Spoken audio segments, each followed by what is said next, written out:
বেহালা ঠাকুরপুকুর অঞ্চলে জল জমার সমস্যা বহুদিনের। বর্ষা এলেই জমা জলের জ্বালায় নাজেহাল হতে হয় এলাকাবাসীকে। ভোগান্তি যত আম জনতার।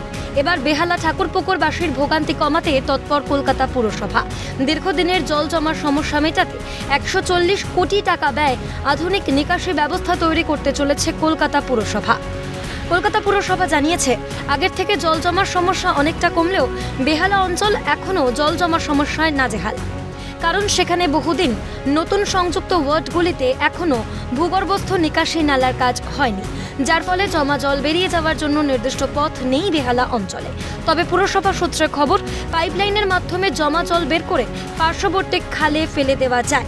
ভূগর্ভস্থ পাইপলাইনের মাধ্যমে খালের সঙ্গে সংযোগ করা হবে, ফলে সহজেই বেরিয়ে যাবে জমা জল মত বিশেষজ্ঞদের। এই কাজে খরচ হওয়া মোট 144 কোটি টাকার মধ্যে ইতিমধ্যেই বরাদ্দ করা হয়েছে 56 কোটি টাকা। জানা যাচ্ছে, প্রায় 52,000 মিটার ভূগর্ভস্থ পাইপলাইন বসানো হবে বেহালা ঠাকুরপুকুর অঞ্চলে, যার মাধ্যমে 13টি খালের সঙ্গে পাইপলাইনের সংযোগ করা হবে। আধুনিক নিকাশি ব্যবস্থা তৈরি হলে বেহালা অঞ্চলের একাধিক ওয়ার্ড থেকে জল জমার সমস্যার সমাধান হবে বলে আশাবাদী কলকাতা পুরসভা। 118 থেকে 132 নম্বর ওয়ার্ড সহ ঠাকুরপুকুরের এলাকার মানুষজন জল জমার সমস্যা থেকে মুক্তি পাবেন বলে মনে করা হচ্ছে।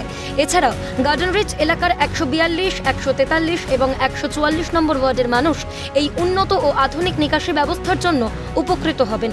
কলকাতা পুরসভার নিকাশি বিভাগের নতুন পরিকল্পনা বাস্তবায়িত হলে বলাই যায় উপকৃত হবেন বেহালা, ঠাকুরপুকুর, গার্ডেন রিচ সংলগ্ন এলাকার মানুষজন। কলকাতা পুরসভার সিদ্ধান্তে খুশি এলাকাবাসীও।